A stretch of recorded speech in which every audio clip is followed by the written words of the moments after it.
Swallow. Ladies and gentlemen, welcome to the highest rated Wrestling Mayhem Show spinoff on Facebook video. It's the Raw Wrap Up. I'm Mike Sorg at Sorgatron on the Twitter in the Sorgatron Media Towers, the production towers here in Pittsburgh, PA. With me, as usual, from Poughkeepsie, New York. Poughkeepsie, New York. That keeps coming up in my life for some reason. I'll talk to you about that off air. It's Mad Mike. You're welcome, Sorg. You are fucking welcome. The center of the world. Actually, that came up? That came up during our talk with Jimmy Corderas last week, didn't it? Yes, it did. And also, anyways, tonight was WWE RAW. It happened. Was it? WWE RAW. It was a hot start, and then, wow, it just went downhill. I just kind of Raw's on. I'm kind of paying attention to it. I'm playing Avengers in the background. The Avengers Academy game is just completely taking my life. Wrestling Connection. John Cena plays Incredible Hulk. Still trying to unlock him. I have to get to like level 35. I'm on 6, so But anyway, takes a while, Sorg. I know it's going to take a while. I'm on level 16, and I'm not even... Nope.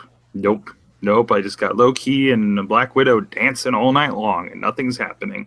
But anyways, wrestling. So tonight, I was kind of wondering what they're going to do without Roman, and now Dean has taken the place. Now, I didn't actually listen to most of the promo. I had to take on closed caption because of some other stuff going on. So tell me, how was the first segment of Raw, Mike? It was really good. Dean Ambrose and Triple H have a good chemistry in ring and promos and stuff like that. And Dean Ambrose is the guy they want Roman Reigns to be, but isn't. So if we take Dean Ambrose's personality and mic skills and put them in Roman Reigns' body, you'd get Seth Rollins. Oh, there you go. That's why the Shield works so well together. I think that's absolutely true. Yeah. And we had this thread tonight, and I guess we're going to have. Well, they didn't say next week. They said he's getting his match. Did he say next week? No, he didn't say when, but they're doing a network special that they haven't announced yet. Called the March to WrestleMania. And I think that's why we're seeing a lot of these intermediate feuds, like New Day and League of Nations, like Brie Bella and Lana. I think we're getting build to this, not a pay-per-view thing. And I have a feeling that might be. So this is like the old SummerSlam Spectacular kind of thing, right? Yeah, well, they realize, like, holy crap, you guys, 42 days without a big event. That's a long time to build for a lot of matches where the main eventers are not wrestlers. Right. Or around or anything like that. Yeah, because if you think about it, we have 4 big matches. We have 2 big matches. All 4 of those people are not on TV regularly in physical capacities. Taker, Shane, Triple H, and now Roman. All 4 of those guys are not going to be wrestling in a match every week. So it's a little bit difficult when you think about it. When are they? When is that show? Because I know Raw's coming to Pittsburgh on the 14th, I believe. If I have my days right, whatever that Monday is around then. I know Brock Lesnar is at least at the time tickets went on sale. Brock Lesnar was scheduled to be here in Pittsburgh for that date. Yeah, I'm not sure. They haven't announced when it is, but it looks like it might be March 12th. Oh yeah, actually. WWE's announcement saying on March 12th, Triple H will defend his title since the first time capturing a Royal Rumble. Oh wow! So wow, and that's the Toronto one. I think Justin LeBar was saying on Twitter. I thought he was talking about a Raw. I thought he was just like he was making a phrase, turning a phrase on that one. I didn't realize this is an event. It's live from Toronto. It's Brock's going to be there. Bray Wyatt's going to be there. New Day, Sheamus, King Barrett. I like that. It's not we do have something different, something that's mix things up. And with these events on network, I like that. It's like, oh, okay, we're going to the next pay-per-view. All right, there's something. All right, how are we going to get from Raw to Raw? It becomes a little less predictive if we're kind of have another show to build to in the meantime. Even if it's something like, we end up with like Brock Lesnar versus Kofi Kingston kind of stuff. You know what I mean? But there's still interesting stuff in there. I think that's where we might get the Brock Lesnar versus Bray Wyatt match too. That could be. Yeah, so we get that. I know Bray had a promo tonight. What were they talking about? He didn't have a match. No, I have absolutely no idea what he was talking about. And at this point, the WH Wyatts are dead to me. So oh, no. They are. They have not done a single thing. Even Wile E. Coyote won once. Even Wile E. Coyote won. No, he didn't. When did Wile E. Coyote win?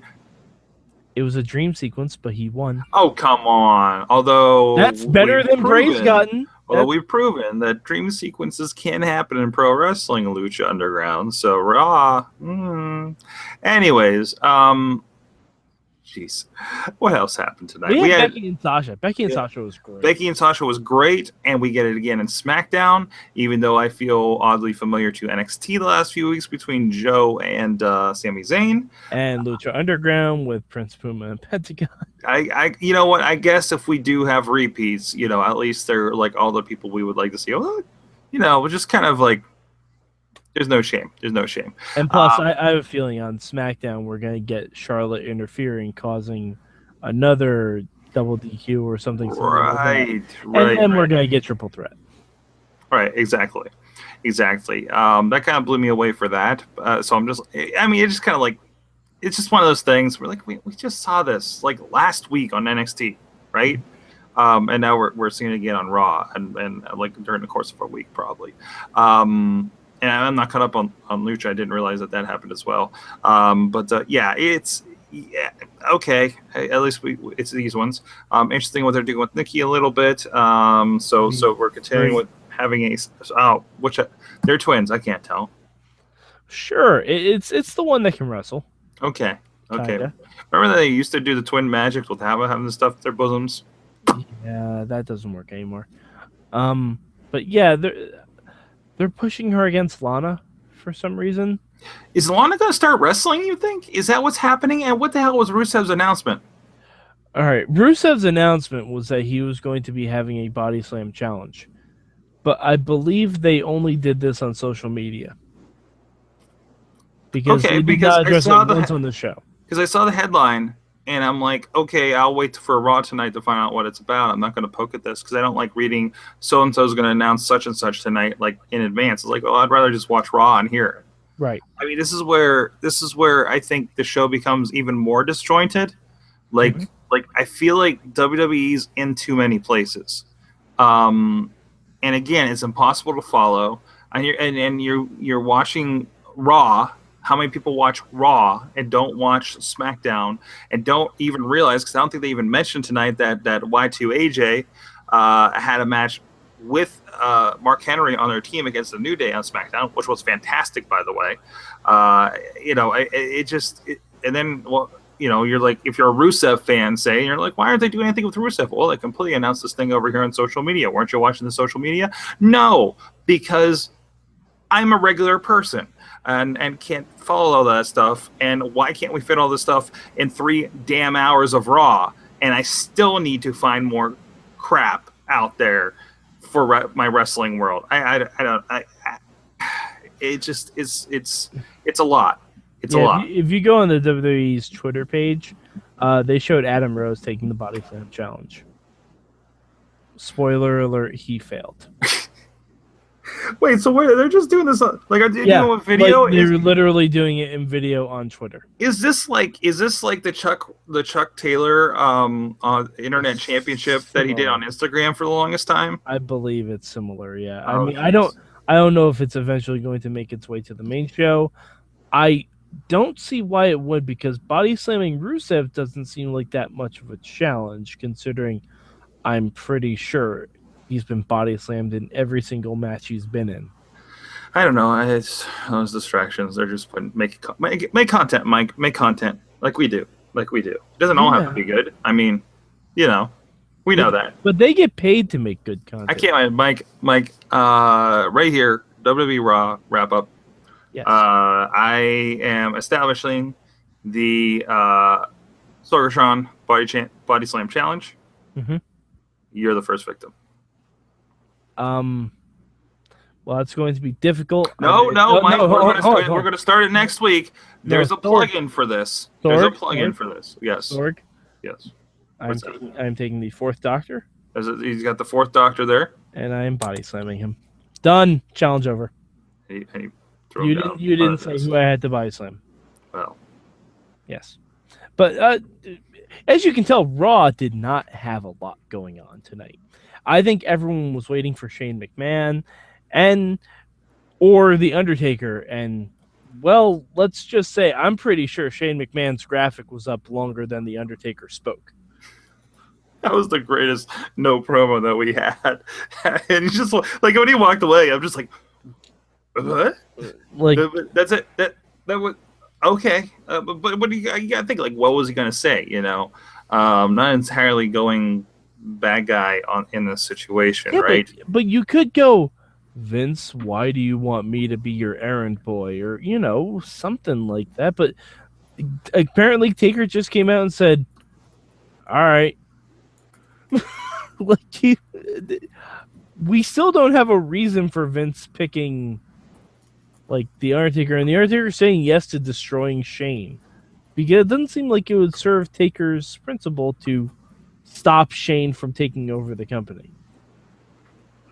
Like that, no. All he knows is the Taker's motivation is.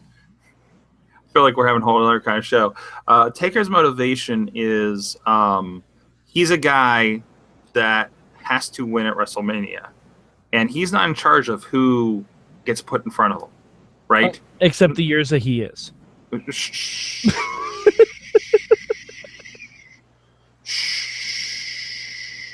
So for this year, Shane has been put in front of him. The boss man said so. I think there's a little glimmer of when Undertaker was a little bit of a stooge, way back in the day, corporate ministry. Yeah, no. Well, corporate ministry and the whole. Oh my God! It's the 2-man power trip again. Oh no! Oh no! Wait, that was Austin Triple H. That was Austin Triple H. No, yeah, I'm thinking about when Taker turned and shoved like JR's butt in Vince's or face in Vince's butt. Okay. And the red gimmick. Yeah, if that's what we're calling that. Sure. So I thought there was like a little tinge of like, I do what the boss man tells me, and also you realize what you're asking me to do, kind of thing. So and that'll be interesting because nobody's going to hate either one. Everybody's going to argue about who's going to win and how they're going to do it. So I think it definitely is kind of landing to be one of the most intriguing things on the card right now. Yeah. So, Sorg, we are missing one of the most important developments on Raw. They got new monitors for the announce table. Yes, mainstream Matt made me aware of the new monitors. More rugged, it seems. Mm-hmm. So that's good for them. They do seem Tonka tough. They do seem Tonka tough. They have a new handle, less sharp edges, perhaps. Mm-hmm. So yeah, that's good for them. Yeah. No, I thought you were going to talk about the R-Truth Golden Truth thing isn't going to happen. I don't care about there was I fell asleep during the goddamn Lucha Dragons match. You can't float this thing on a 2-minute segment like twice a week when you have 5 hours of programming. Yeah, it's hard to profile. Or it's hard to follow, right? Mm-hmm. Like who out there is going like, oh, did I miss the R-Truth Goldust thing tonight? I don't know. And Ryback came out and was a thing. Like, just beat the shit out of Adam Rose. Angry. I like angry Ryback. I like angry punchy Ryback. I'm okay with that. That's because you were a Goldberg fan. Yeah, I was. I was. I was up through the Georgia Dome. I definitely was. I was along for the ride, sir. So no, I think it's good. I like what they're doing with it. I don't know. I don't know if they determined who's going to feud with her or anything. But no, I think this is a good new direction for Ryback. I still have no idea what's happening at WrestleMania, apart from those 2 top matches and the Divas title. Well, 3 matches in the Diva title. We got 4 matches. Oh right, yeah. Well, I still think we might be getting a fatal 4-way For for the title. Title, yeah. You think Brock and Dean become a thing in that match? I can see Roman making his triumphant return and costing Triple H the belt at March to WrestleMania. To Dean. Yes. Interesting. Yes. Huh. I could see it happening. You're making this interesting for me. I can absolutely see that happening. Like I just don't see them doing that on such a short card as it is. But see the thing is my only concern. I think you can do that because then you have 3 guys with claims to Dean Ambrose. Because Brock already had a match scheduled with Dean. Then Triple H gets a rematch clause, and Roman Reigns is number 1. Hold on. Then once again, we can have a McMahon in every corner. Wait, hold on. I want to repeat a WrestleMania 2000. This is going to happen. Wait, who would be the McMahon representative for Brock Lesnar and Roman Reigns, and for Dean Ambrose? Now that I think about it. Well, Linda will pick one just arbitrarily to be there. Well, I would love to see Brock Lesnar walk down to the ring with Linda McMahon. I feel like out of all of them, Brock Lesnar would be the most Republican choice of them all. So I think that we put Linda with him. We're not talking about Raw anymore. It doesn't matter. And Dean, I think gets if Shane survives, or maybe Shane sends one of his sons in as a representative in his corner. Old enough. They're not old enough? I don't think so. And maybe Vince comes around on Roman for whatever reason. I don't think the McMahon every corner is going to happen. How old is the eldest Helmsley daughter? And I'm not asking that in a creepy way. Maybe 7. Maybe 7. Maybe 7. Yeah, she could be out there. Yeah, she's out there. All right. So is your logic like if Matt Hardy can bring out his 1-year-old baby, Triple H can bring out his 7-year-old daughter? Yeah, he kind of set the precedent there, and it's hard being Matt Hardy. So I think it's a lot easier to be McMahon's. I think it's a lot easier to be a 7-year-old McMahon granddaughter that's going to be in the corner of Roman Reigns at WrestleMania, whatever number this is. Wow, you don't even know what number WrestleMania it is anymore. Sorry. Is it 32? I don't know. I kind of blank it out after I watched 30 in a row last year. So are you gonna watch 31 in a row this year? Absolutely not. Absolutely not. I should have started by now. I don't know. I have like 40. Well, actually, you'd still be able to knock him out. Yeah. I don't have that kind of time on my hands. Definitely not. You should watch unless I am literally like watching it on my phone as I'm walking through Beachview. Like that's the only way I would do it again. Sorg, you should watch every Raw go home before WrestleMania. That's only like 13. It's only I think it's a little more than 13. Really? Oh yeah, I guess there was a Raw before WrestleMania 9 at least. That's true. I was just watching a little bit of wrestling. You were there? Probably. Because I think that's when they were in the Civic Center. It was here right before or right after. All right. We've gone. Well, we were talking about Raw still, so I guess it still counts. Yeah, and this Raw had nothing happening, Sorg. I think our conversation was more entertaining. They had stuff. I mean, they had some points. It was a Raw. I sat back and I watched a Raw. I'm like, that was a Raw. I feel bad for Nashville because they were trying. Nashville, dude, you gotta give Nashville was down with the Stephanie hate, the Shane love, And there's something else they popped really big for that Becky I know and Sasha. Becky and Sasha. Yeah, there was the Randy Savage chant was interesting. And yeah, it's well, that Stephanie promo just it should have led to something else instead of just Stephanie being pissed off for 5 minutes. yeah. Like we were saying, I wanted Stephanie to come out every week and try and give this speech, and someone interrupts her every single time. Oh, that'd be great. So it doesn't take that much writing to do that, and you don't have to make it like it can be a complete non sequitur. This is when R-Truth could have come out. R-Truth could have come out and said, "I'm here to get my slammy." Yeah, that could happen. It could. And Stephanie just gets so frustrated every single week. She wants to give this speech, and she gets interrupted. And maybe like Goldust is out there and presents him with a Goldie. Yeah, see? We write Raw better than Raw people write Raw. We can Raw harder than the Raw's Raw. When it's time to Raw, we will Rawdy hard. All right. Well, you know what? I'm going to go watch something that makes me feel better about Raw. That's the Edge of Christian show. Thank you, Mad Mike, for joining me from Poughkeepsie, New York at Mad Mike 4883. I don't know what the plan is in general. What are you looking forward to this week in either wrestling podcasting or the wrestling shows? Well, Sorg, I'm looking forward to talking about Fuller House. I understand there's a wrestling episode.